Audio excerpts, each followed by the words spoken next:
my friends. Welcome to the Glow Up Method, where we talk everything about life, parenting, significant others, crazy life experiences, and sprinkled into these stories are my personal wisdoms and experiences, or somebody else's that I have adopted into my own, or somebody else's story that I have, been, within arm's distance of usually. And so my name is Natasha, and I'm so excited that you're here with me today. Oh my goodness. So, again, life over here just be lifing. And, today was an interesting day. So yesterday was my grandmother's, what would have been 98th birthday, but it was also a day that I found out as soon as I finished filming that one of my dearest friends from high school, one of my dearest friends overall in life, her mom passed away. And she was, again, our parents were the young parents. And so, this wasn't something I saw happening for a long time, right? Like, again, I sit here and talk about all the time, like how life is precious and there's this perspective and there are no guarantees. But yet we kind of still operate with these assumptions that, certain people are going to be around forever. And, Linda was just this really beautiful, like one of the absolute most stunning people I've ever seen in real life, like in person. She just had this beauty about her that was just like no one else. And she always had her hair just done so perfect. And Lori and I related, I think, a lot. We didn't know it at the time. And in retrospect, looking back at our relationship, our friendships, and our bond, we were both oldest siblings. We had younger siblings. Both of our parents had brushes with death within our very young age of ourselves. Her father was a police officer in San Francisco, and he was shot. And I believe she was in like kindergarten, and they like pulled her out of school. And I can only imagine that type of trauma. And then obviously, there was a whole probably recovery. I don't know all the details about that, but like that's pretty traumatic. And Lori a lot of times was this kind of like surrogate mom to her brothers, as I was with mine. And so we had a lot of family dynamics that were very similar. And even to this day, like her brothers don't talk to her. There's a lot of resentment there because guess what? We were mommies and we didn't want to be mommies.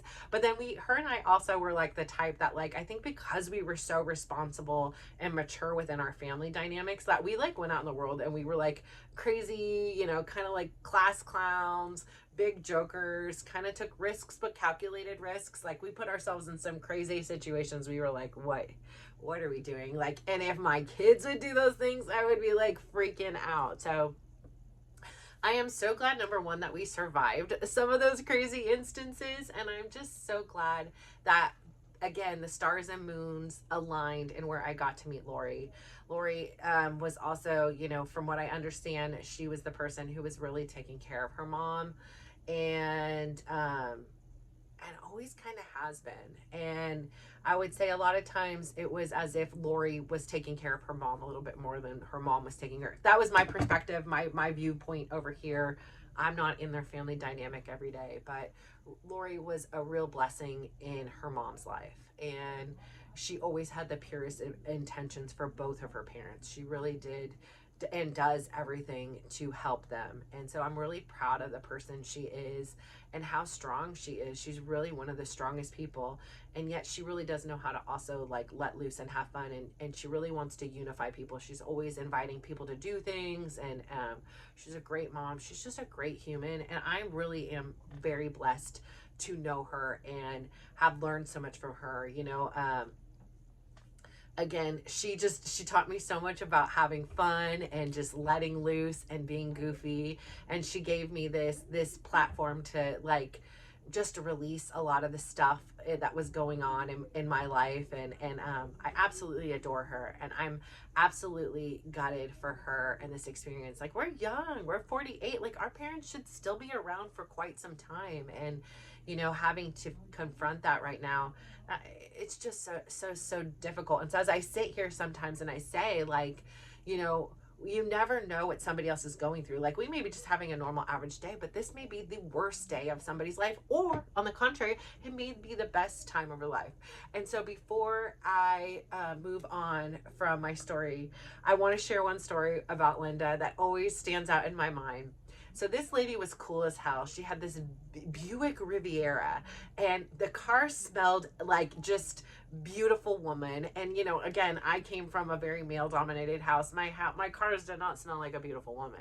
If they did, that means dad was out having a good time last night. But it just smelled so feminine and beautiful in her car. And she had a cute little handbag, and you know, she was in her heels. She was always dressed very cute, and you know, she had like a little like kind of like wiggle about her walk, her hair like done up good, big diva glasses before people had big diva glasses. She just was her own vibe and everything. So she takes Lori and I up to the city. We go up to Polk Street. I had never really been or really understood what the heck we were going. We were going out to brunch.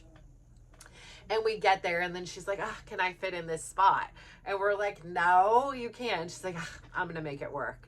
And she sits there, and she takes this Buick Riviera, and she's inching, boop, moves the car, hits the car in front of her and moves it a little bit, then goes in the back, moves the car in the back a little bit, moves, like she's just going back and forth, just hitting these cars. And I'm like, oh my God, like I don't think we can be doing this. And she's like, looks good. Like, we like walk in, and everybody knows who she is there, and she's like a queen and a star, and she's arrived. And that was just one of my funniest stories that I ever think about Linda. And just like zero F's given. It was like, whatever, we're in the city, like this is just how we do. And the second thing I think about her, she was in this fashion show, and we went to it, and it was with her mom. Her mom ended up coming with us, and we all went to go support her in this fashion show. I don't even know what the heck it was for, but she was like a bride. And I remember just like looking at her, and I was like, wow, that's like the prettiest lady I've ever seen. And she just had this cool confidence and swagger about her that like, and just classy, like I had just never experienced. So, you know, I always loved when Linda would be like, come in, and like, she'd like tap her bed, and like I would jump in bed, and we would just like chat and stuff like that. Lori's like, what the hell are you guys talking about in here? You know, like I got stuff to do. She's like running around, and we're like over here having a girl sesh. And so Linda, may I have an ounce of the beauty you have. And I know that your life was not always easy, and I know that you had a huge heart, and you were very loving and very generous. And I'm really sorry that your star has burnt out and you are no longer here, but you will always be alive within your children and your grandchildren and your friends and your community, because you left such an impact. You made an impact on my life, and I appreciate you for being kind and showing me what a mom looked like in a day-to-day household, in a friend's house, and for always welcoming me into your home, and for raising a really phenomenal person who I adore as well. So Linda, tonight's for you. I hope you're up there and you're not in pain anymore, and that you are in peace. And thank you for making an impact on me. So I say all that to say, again, such a reminder, right? This whole perspective thing, like so many things go on within a life and in a day. And, you know, like today was a challenging day for me. You know, I wake up and I'm like all good, I'm all vibing. And the first thing I get is, you know, a message from Chris saying, hey, all rent's due, things are due, and we're negative $500 in the bank account. And it's just like, it's so frustrating, right? Because it's like, I'm doing everything I can and more. I not only with finances, paying for things, you know, with taking care of the kids, with shopping, cooking, cleaning. Maybe my daughter's been doing a lot of that, and her boyfriend have been doing a lot of help with the cooking. But a lot of times I'm just cooking for myself, like, because I'm eating on different schedules than everybody else. You know, I'm trying to do my workouts, because for me, my workouts are part of my therapy. Like, I need my workouts. If I don't do my workouts, which is like my dancing, you know, that's what I've limited down to. Again, I could spend a whole day in the gym, you know, doing different things, but like I have this other life, right? You have to have the pizza pie, you know, and they have to have equal pieces, otherwise you're out of balance. And I'm in the gym all the time, and I tried this for a minute, and when I was doing my overcorrecting and, you know, going from somebody who wasn't going to the gym to like this person that was getting these dopamine hits and this adrenaline and this new feeling, and I just wanted more of that feeling. I I really wanted more of the power I was getting, the strength, the courage, the confidence, all those things. And so I was taking classes like crazy, but then my body was like, oh heck no, like what do you think we are here? Like, what are we in training for? And oh, by the way, all these other areas of your life, yeah, they're suffering because you can only, spread yourself so thin. And so you tax yourself out physically. You come home, you don't even have the energy to be like, what bills, like what kids, what's going on? I can't even move over here. So really finding that balance, that sweet spot that works for me. So like I said, I don't go to the gym on Mondays typically. Like if there's always a special thing, I like to do it. Today there was a special thing. Oh no, today's Tuesday. Monday there was a special thing. I didn't go to it because I'm still on the injured reserve. I am still recovering, and so I'm trying to do basically my minimum schedule and get by with that without being in excruciating pain. And even still tonight I opted to not join the class down in Fremont because for whatever reason that class really inflames it. So I'm just like, I need to play it cool. So I did 2 classes because he now teaches 2 classes at Pleasanton, but they're not, one dance and one's like a bar class. So now my new schedule is going to be like, for Tuesdays, it's going to be a dance class and a bar class. Wednesday, a dance class and a bar class. And Thursday, a dance class and a bar class. And then if I can on Tuesday nights, I'll go do a second dance class. And if I can on Friday nights, depending on where my inflammation is, I'll go to the Friday night one because it's a great way to wind down the week. And then Saturday and Sundays, sometimes there's a pop-up thing and I'll kind of go to that. And then Sundays, I've been loving my Zumba class. Actually, I'm getting in the groove. I'm getting the feeling of the move. So, depending on my son's schedule now that he's back in soccer and other things like how I'm doing, how many factors, but that's always like a bonus. So like that's like my cherry on top. So I really do try to take the entire Saturday, Sunday, and Monday off of dancing and the bar and give myself that time to heal. And that's the time when I do like a lot more walking and a lot more things like that. So that's my regimen there. And here we are, like time is flying by pretty quick. I again am so delighted for the experience my son had over the weekend. I don't post too often publicly about like my kids, but I did post about like their injuries and stuff. And so I really wanted to be like, I often don't follow back up and say like, hey, everything is good now, like thanks for the prayers and thoughts, like we've made it. And it was really important for me to celebrate that win of, that shift of perspective within myself. Like it was great to see, like after 25 weeks, how somebody can come back from that and have this triumph. And again, when you come back and you're playing 5 minutes, right? You're an athlete, you want to play the full game. You're here to play. You're not here to play 5 minutes. And, as a parent and a spectator, I want to see my kid play more than 5 minutes. And, oh yeah, by the way, like, I'm sitting here now with this new perspective, right? I always have it because my kids often get injured, right? Like they have had many different injuries, but this one was just the most humbling of them all because I have his older brother who still is not cleared for full like return to play yet. I have got this guy who is returned to play, but kind of on a limited basis. I have, again, like I said, his friend who would love to continue to play, but by circumstances beyond his control. Again, like he sent my son the saddest like thing today, and it was just like, it was this like meme or whatever they call them, and it not even a meme, it was like a TikTok or something, and it was like, when you want to go to school but you can't, and when you want to do something else but you can't, hang out with your friends but you can't, and when you want to be playing back on the field with your friends but you can't. And oh my God, it just floored me. He's leaving today, or he was supposed to leave today, but the flight was delayed, so he's gonna leave tomorrow to Brazil. And he doesn't know, it's everything that he's known has been here, and so now he's making this huge shift back to another country that he hasn't called home in a really long time, and only part of his family is going back with him. And so and that part of the family is only going back with him, but the family that is not blood is still here, right? Like all those friends on the field and relationships he's cultivated and created.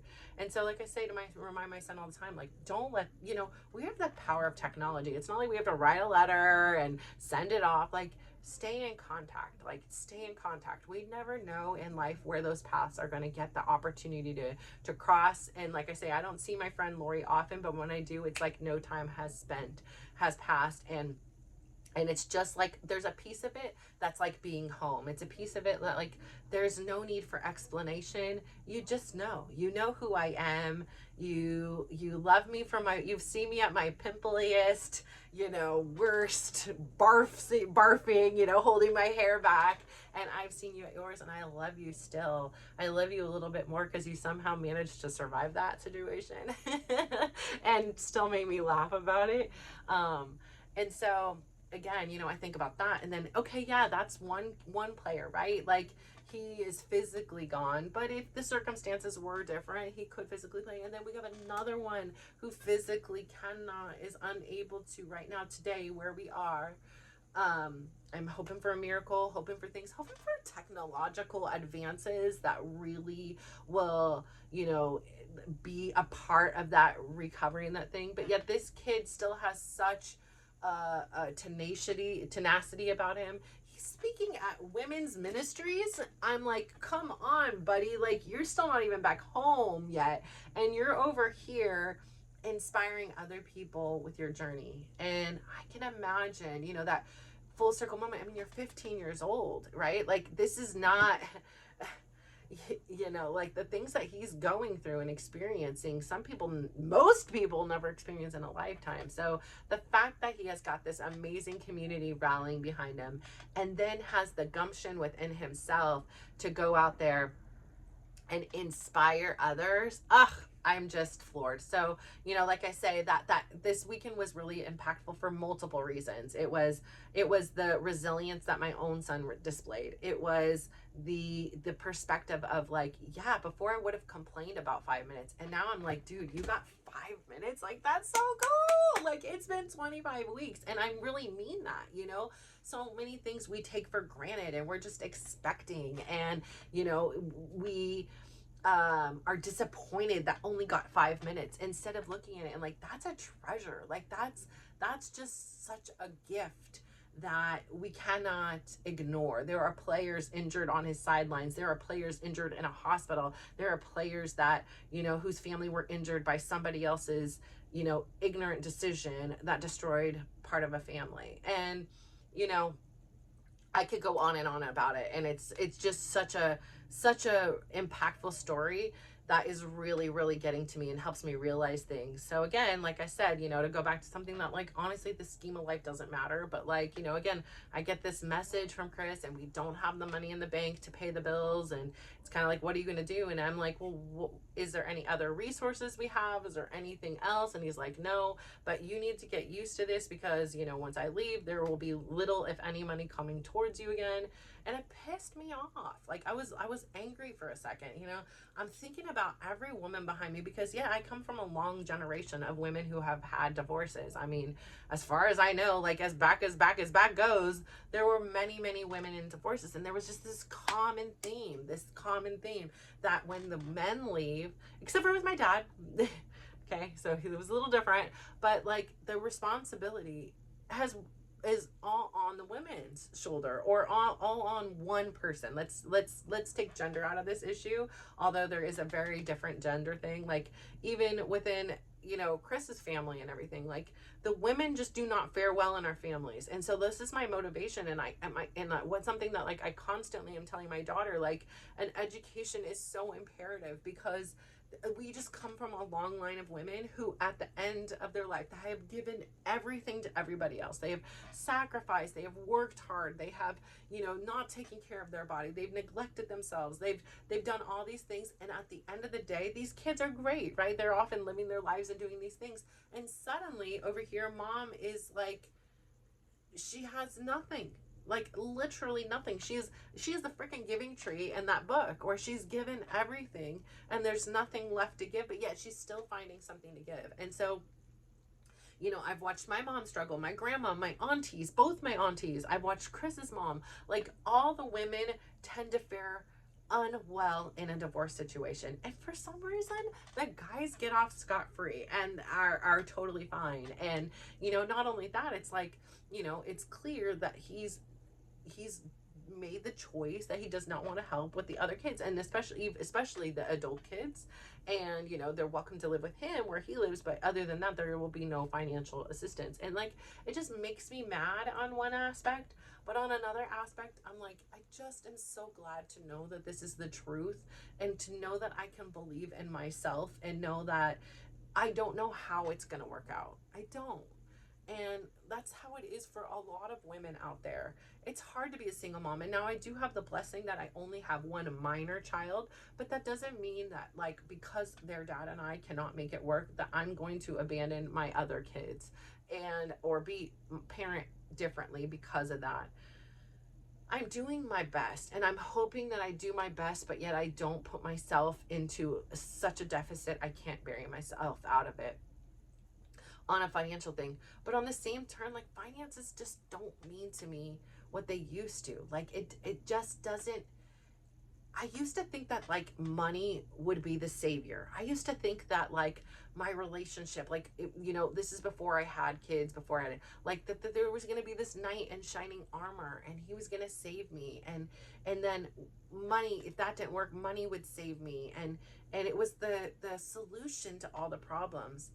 And what I've learned now is that money gets this like hype. It gets all this attention. It's this shiny thing we're all striving for, right? Because great, it is a wonderful tool. It is, right? Like, without money, can't pay for these things, can't, do these things, can't eat, can't take trips and things like that. It is a beautiful tool. It is a necessity and a requirement, to live a certain lifestyle to have. But it does not define who I am or who you are. And I just feel like it just, especially living in an affluent, part of the country, it just gets so much attention. And there were so many years that, like, there's a hierarchy in which I felt like I was less than and not as valued as perhaps my neighbors were, because I had less than them, because my family shared rooms in the household, because not all my kids have a room, like. And I felt like very inferior. I felt like I was not a good enough mom or good enough person. And, again, I made these decisions very consciously, like, of what I wanted to do, because my priority was always being their mom. It was always having that time to, when something did happen, that they could call me and I could go. And that was my number one priority. I didn't have to answer to somebody else and say, can I take some time off? I need to go. My kid's sick or this. They were my priority. I always saw it as there was this small, unique, and I just didn't know it was going to be a little bit longer for some of them. But there was this small window of opportunity where my kids were going to be young. It wasn't going to be forever. And I can always have a career. I can always have those things. Like, it doesn't have to be on this exact timeline, but that conscious choice has also come with a lot of financial struggles, right? Like, it is a affluent area. There isn't a lot of investments or any of that kind of stuff to lean back on. And, it's challenging. It's tough. And it's tough, when you're hearing those kind of things, and that's the onset of the day. And in previous days in lifetime, I would have been so mad, and I would have been screaming, and I would have, like, did all these things. And honestly, at the end of the day, all I could do was go meditate. It was like, okay, well, here's this amount of money. Here's some money. And then he says that's not enough. And I felt frustration again. And I just needed to go meditate. And I needed to be curious. Like, why is this bothering me so much? Like, why am I annoyed? Like, why am I feeling a certain way because of a situation that we're in? And I started thinking about it. And it was just like, it's so interesting to me, because I was looking at it with a curiosity mind. I wasn't mad. I wasn't, just focusing on it. And I'm like, what's coming up here for you, girl?